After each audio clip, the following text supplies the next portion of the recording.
And there's the secret underground headquarters of Dr. Swab, where he creates monsters and sea monsters. And there is the Great Des Plaines River in Des Plaines, Illinois, home of a lot of sea monsters and alligator monsters and duck monsters, half man, half duck, and the amazing two-headed duck seen in Professor Wellington's Chamber of Horrors. See, Professor Wellington's Chamber of Horrors. Coming soon from David the Rock Nelson, me. Yeah. Okay, I'll see ya. Des Plaines River, that's where they found, maybe one or two of Gacy's victims, but in another suburb, John Wayne Gacy, who lived only a couple miles from me when I lived in Park Ridge back in the 70s. You know, I could have been a victim of his, but fortunately we lived about 2-3 miles away from him. Because he did not live in Des Plaines. He was taken to the Des Plaines Police Department. He lived over there near Foster Avenue. He lived over there right in Chicago, Harwood Heights, over there on Somerdale. Somerdale is the name of the street he lived on. That's right off Cumberland Avenue, just when you cross the Chicago border, right when you pass the border of Park Ridge and Chicago. It's maybe a few blocks south of Park Ridge. Harwood Heights, that's where Gacy lived on Somerdale, but they tore down his house. But he was arrested and taken into the Des Plaines Police Department. They found one or two of his bodies along the Des Plaines River, you know.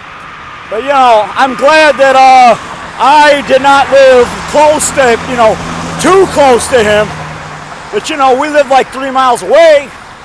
That's close enough. That's pretty scary. But, you know, I wasn't the kind of person to go out in bars that time. I hadn't even been to a bar. And I was still a young teenager. So I had my first beer at age 19 in 1976. My 19th birthday. You know, Gacy was still on the prowl back then. So, and I had a beer in the same bar. The place I had my first beer, that's where John Wayne Gacy used to drink, in the old Snuggery Pub. Now it's home of Moretti's in Edison Park. He went to all those bars. And I went into another bar called like the Northwoods Bar or something over there, like right near Somerdale and Cumberland on the west side of the street, right over by the Plush Pup, by Tasty Pup or whatever.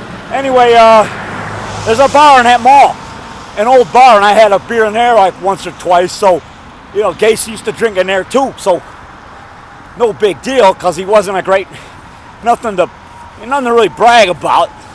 I'm just letting you know some history about me. The place where I had my first beer was a place where Gacy used to drink.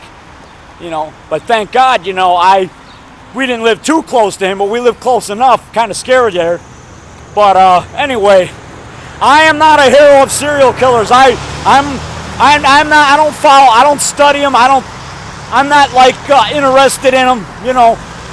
Because to me it's gross. I like classic monster movies. Entertainment. I'm not too much into the slasher movies. I've seen like the original Psycho by Alfred Hitchcock, but that was done with good taste. And I saw Mantis and Lace, 1968, 1962. At the Psychotronic Film Society of Chicago. That was like the first movie I saw there. That was a pretty good movie, like about a stripper, a nightclub dancer, and she kills her victims. After she dates them, she kills them.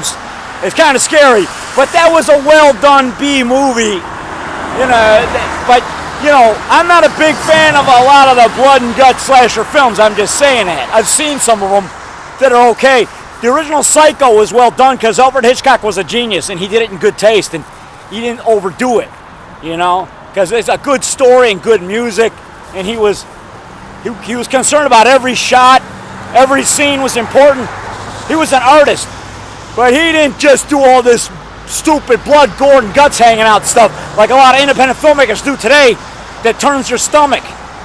Sort of like the soap opera, as the stomach churns. See, my stomach's churning now. When it's growling because of all this stinking blood and guts, no budget horror flicks with all the blood and guts hanging out.